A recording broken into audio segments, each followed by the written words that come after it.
Hello, welcome back to the studio. In today's video, I am painting a large 12 by 12 watercolor mixing chart. This is the chart that you see me pulling the tape off of right now. The watercolors that I am using in this color mixing chart are the 12 colors of the Wild Curiosity palette, which I've just released on my website exclusively. Link down in the description below. The Wild Curiosity palette is a curated selection of 12 watercolors from Roman Szmal Aquarius.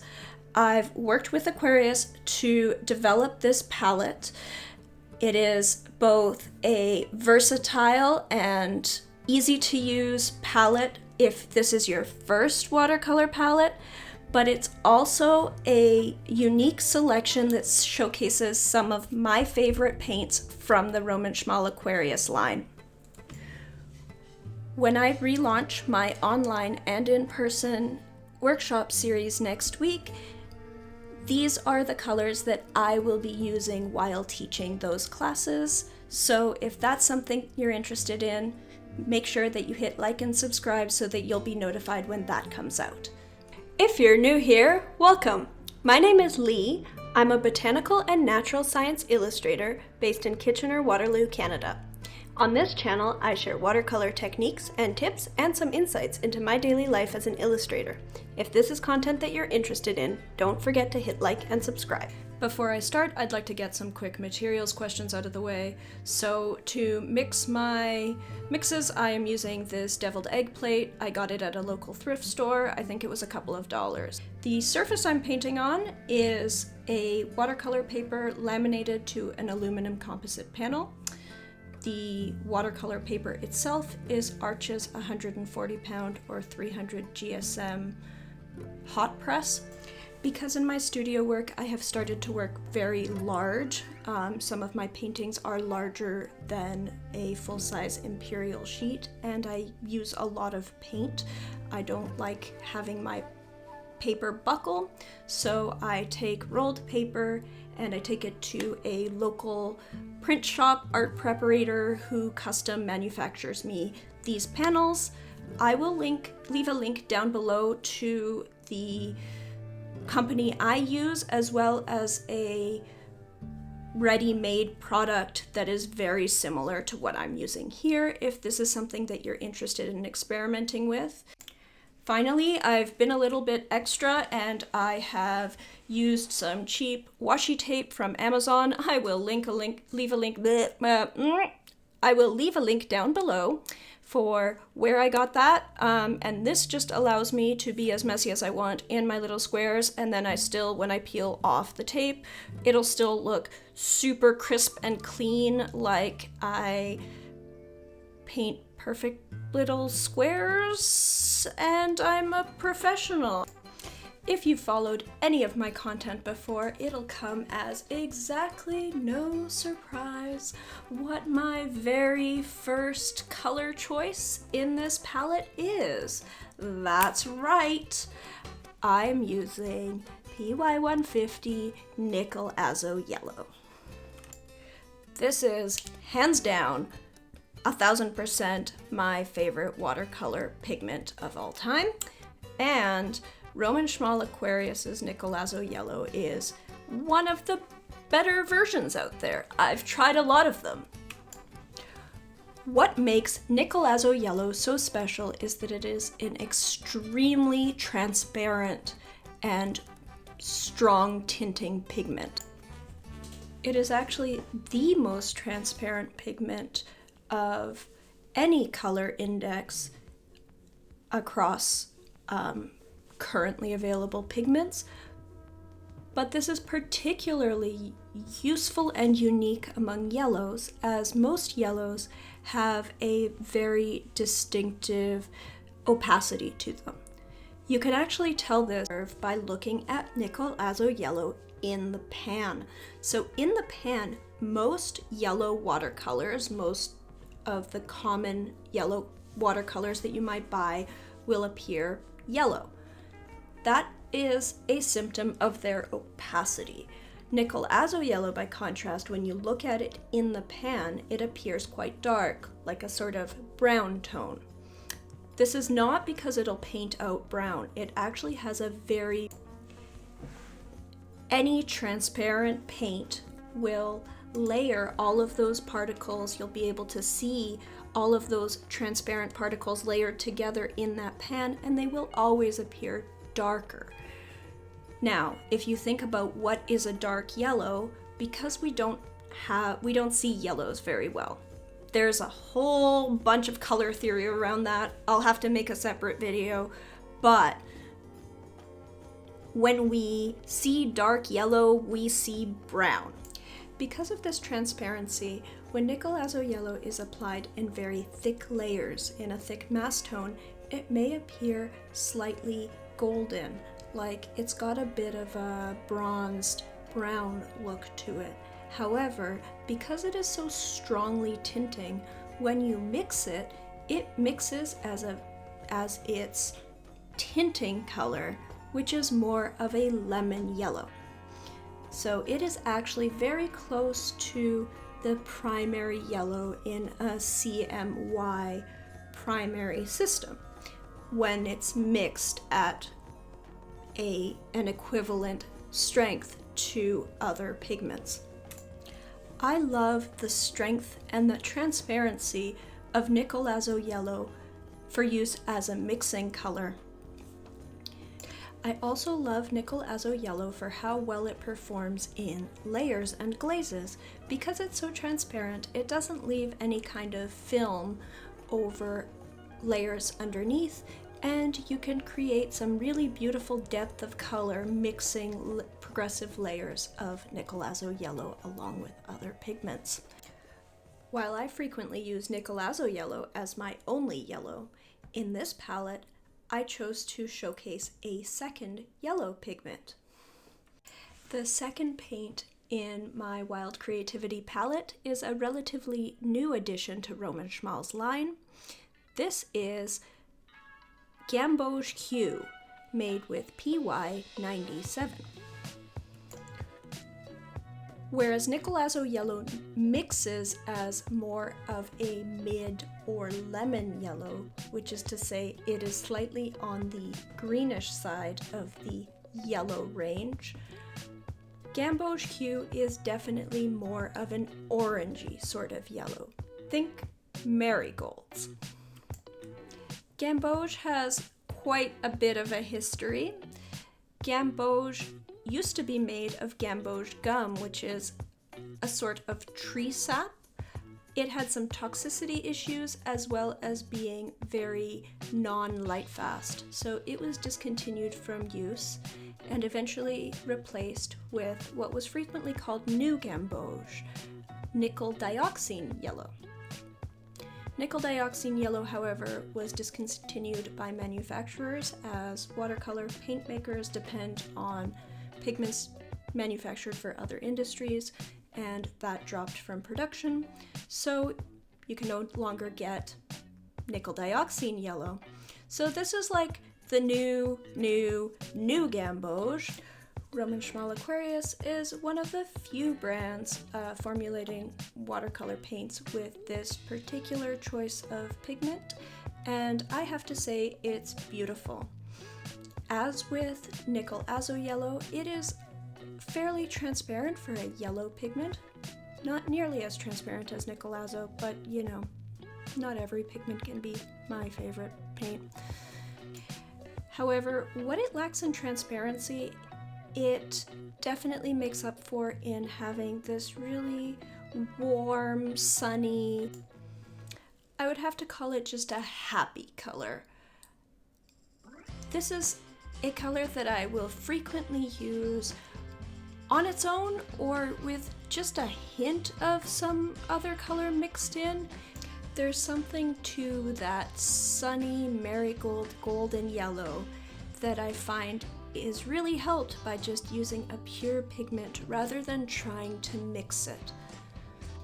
I also really love using this pigment in a palette that I've designed for a watercolor class because I can contrast how this warm yellow, how this more orangey leaning yellow behaves in contrast to the more lemon yellow of a nickel azo yellow.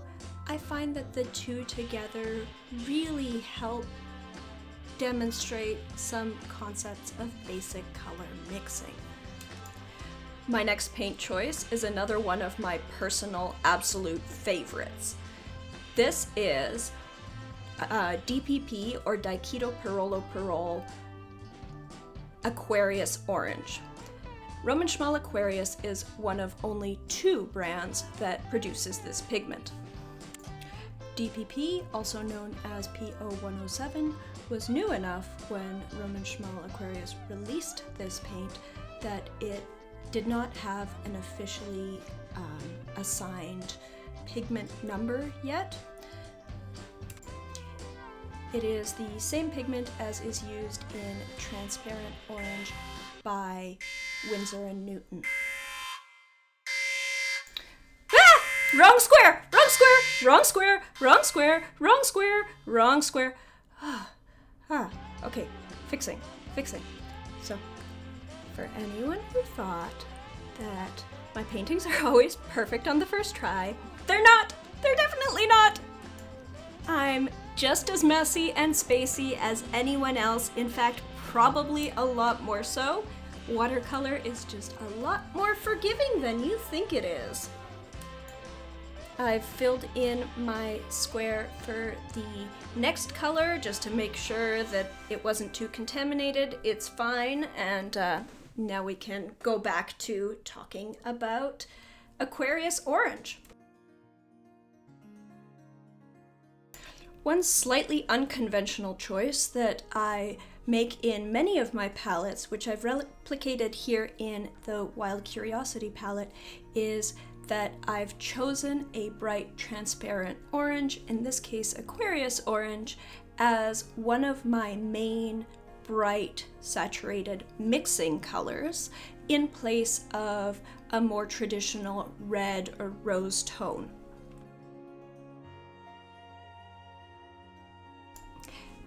As you'll see in the next color swatches, I am still able to mix a very convincing bright red using my transparent orange, but I like having an orange in my palette as it is a complement to the cyan that I pick as one of my first choices. I'll leave a link up above to a playlist where I've built a different palette and I discuss this in a little bit more detail. I have one last lovely and unique detail I'd love to discuss about Aquarius Orange. While it is a transparent, non-granulating color, the way that Roman Szmal has formulated this particular paint encourages the hydrophobic particles in the pigment itself to clump together, creating a granulation texture. This is a deliberate choice by the paint maker in this case. I really love chatting with Roman Szmal. He is a chemist by training, and he really, while talking about this pigment, really illuminated for me a lot of questions I had about the behavior of other paints from other brands. The maker's openness and honestly nerdiness about pigments is part of what makes me love this brand so much. Also, although there is some noticeable granulation in the Aquarius Orange paint, I don't find it bothersome at all when mixing other colors, and I can still get some really smooth washes, so it's just kind of a neat, unique effect. The fourth color in the Wild Creativity palette is a magenta. In particular, this is PR122 Magenta. While PR122 is a relatively common pigment compared to some of the previous ones, it is not commonly included in a beginner palette. More frequently, I see a red or a quinacridone rose PV19 in this sort of spot on a beginner palette. I'm not entirely sure why, because PR122 is definitely closer to a true magenta in the cyan, magenta, yellow primary system, being just barely on the blue side of a true optical magenta. Mixed with the previous Aquarius orange, you can see I can mix some very bright reds, and then mixed with some of my blues, I can mix some very bright violets. It is all over just a very useful mixing pigment. As with my previous choices, for ease of mixing and layering, I've focused on transparent, bright, non-granulating or low granulating colors. This allows in primary mixing to create some wide range of colors without having to worry about the textures created by the granulation of the pigments. You'll see later on in this video that I have chosen some strongly granulating colors as well. I do really love playing with granulation, but I like having the option of playing with granulation while still having lots of transparent staining, non-granulating colors to layer up and mix my colors the way I want to. One other neat feature of the Wild Creativity palette is that while it contains 12 full watercolor pans, the tin actually neatly fits 14.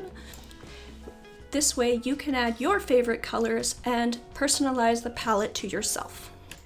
The next color I'm going to swatch is PB60, Indian Throne Blue.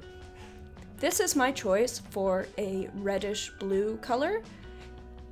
In this spot, frequently in a beginner palette, you would see an ultramarine blue. My choice here, a PB60 or Indian Throne Blue, differs in that it is deeper, it's a little bit more muted, a little bit more reddish, and Indian Throne Blue is also a non-granulating color, unlike ultramarine. Thanks to its position on the color wheel close to the violets and its strong tinting strength, it can be used to mix some very strong violets and pinks, but because it is such a deep, rich color, it is also useful for mixing with all sorts of other colors to create shadow tones and interesting, deep, moody colors. Indian Throne Blue can be mixed with the Aquarius orange in this palette to make a deep, dark, saturated black, mixed black, and it can also be mixed with the dark brown that you'll see me swatch later on to create a more granulating, earthy black tone.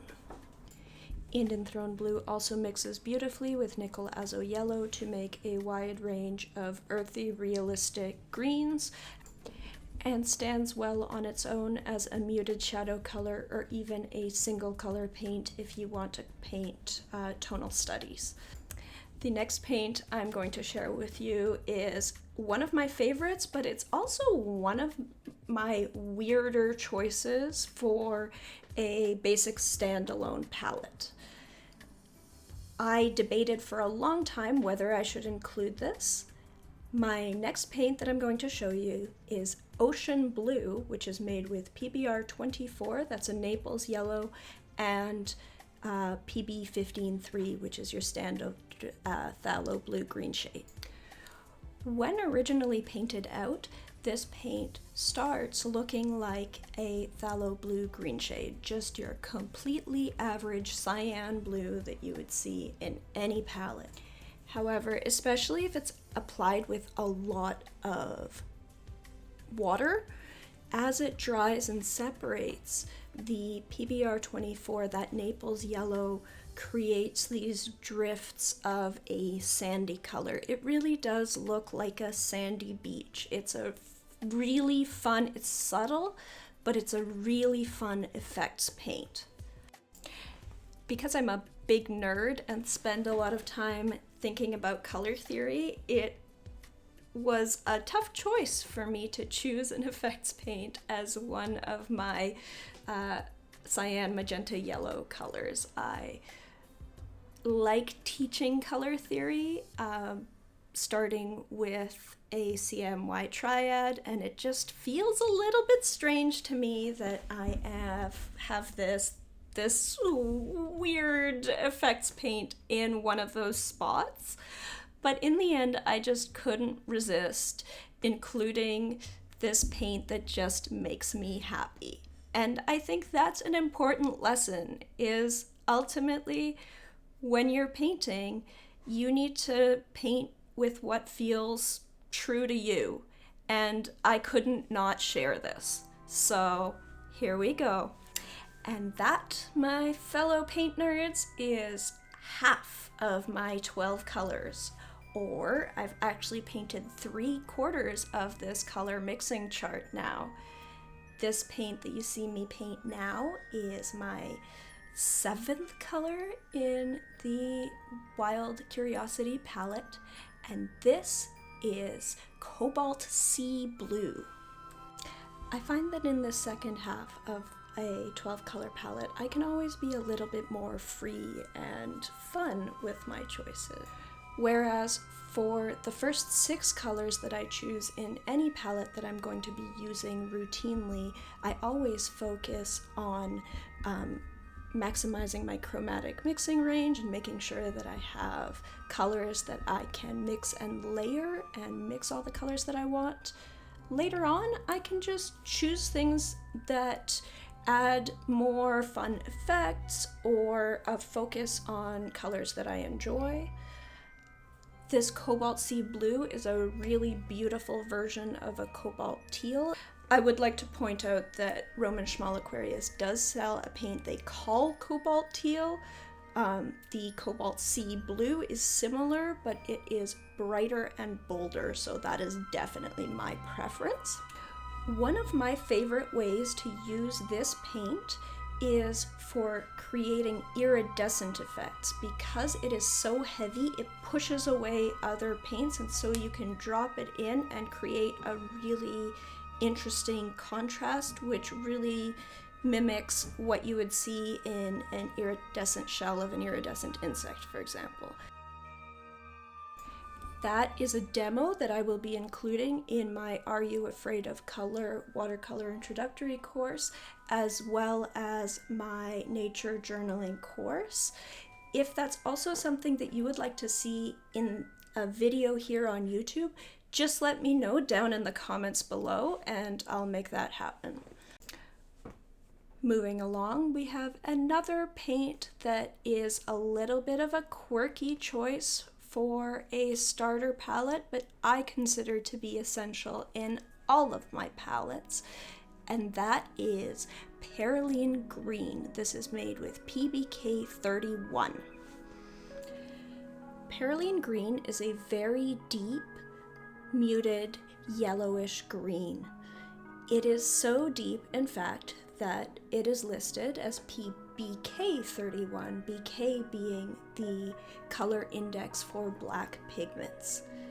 I love using Perylene Green because I find it mixes fantastically well with my favorite pigment ever, Nickel Azo Yellow, to create a wide, super useful range of greens, from bright yellowish greens with mostly Nickel Azo Yellow to deep, dark, moody greens when it's used on its own. It also mixes beautifully with the Indanthrone for all kinds of very moody sea colors, and it mixes beautifully with reds and other greens to make fantastic shadows. I couldn't live without this color, so I don't want you to have to either.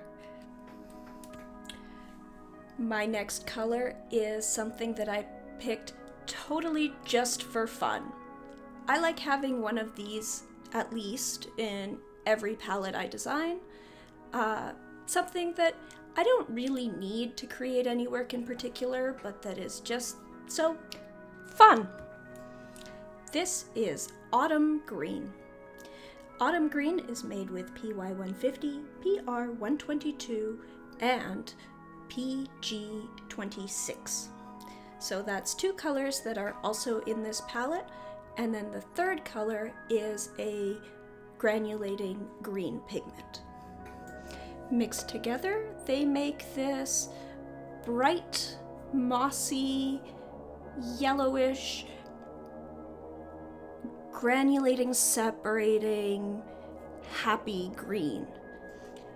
Color-wise, this is the exact color that my synesthesia associates as Lee green. This is my color.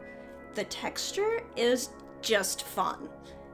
Also, although I definitely don't need this paint to create any of my paintings, I have been looking at it thinking that it will be so useful for painting moss when I need a sort of instant texture color for that moss at the bottom of a forest floor.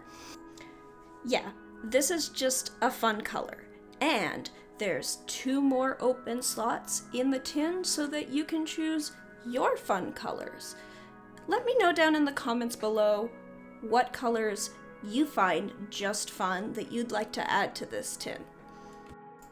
Last but definitely not least, the Wild Curiosity palette includes 3 earth tones.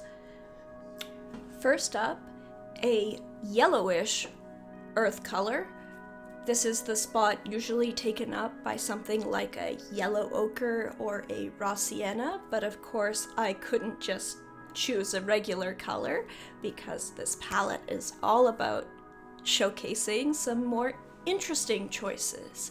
So for this color, I am using Naples Yellow Deep made with PBR24. More opaque and granulating than a yellow ochre or raw sienna, this is a strong yellowish tone that is the same pigment used in the ocean blue earlier in the palette. When using mixed pigments, I like having some of the pigments used so that I can mirror the same pigments throughout the rest of the painting. I'm still learning how to make the most of these creamy, intense, opaque pigments, and I look forward to sharing with you as I learn how to make the most of this new pigment in my palette. In mixes, PBR24 adds an interesting granulation and sort of pastel mutedness to all kinds of different colors. It is an interesting contrast in its behavior with the next color in my palette, also a granulating earth tone, but which I use very. This next color you'll see me swatch is PR233, Potter's Pink. This is a pigment that I couldn't have imagined ever using when I started painting several years ago, and yet these days it's pretty much an essential in my palette. Let me know down in the comments below if you have any paints or pigments like that you thought you would never enjoy but that you really love. I find Potter's Pink so useful for adding granulation texture and muting down all kinds of different colors. It gets mixed into pretty much every one of my paintings. But again, it's not a pigment that I could ever have imagined using until I tried it. The Roman Szmal Aquarius version is one of the brightest and easiest to re-wet of this usually very light tinting and muted pigment. It also has the strongest pink color. Many Potter's Pinks have more of a reddish brownish tone, especially the easier to re-wet ones, oddly. So it's really cool that this has a very strong pink color, but is also super easy to re-wet and saturated. And this final color is PBR7 Cypress Burnt Umber Deep. This is a deep chocolatey brown with a nice bit of granulation that creates interesting dark colors mixed with Indian Throne Blue, any of the greens. I find a burnt umber is a good middle tone between the common burnt sienna and raw umber. Plus, it just makes me think of chocolate. And who doesn't love chocolate? And that, my friends, is a whole watercolor chart painted. I hope you really enjoyed this video. If you'd like to get your very own Wild Curiosity palette, head down into the video description. I've got a link to my shop where you can buy this. I've got a link to my Patreon where you can sign up and get a code for 20% off for the next week.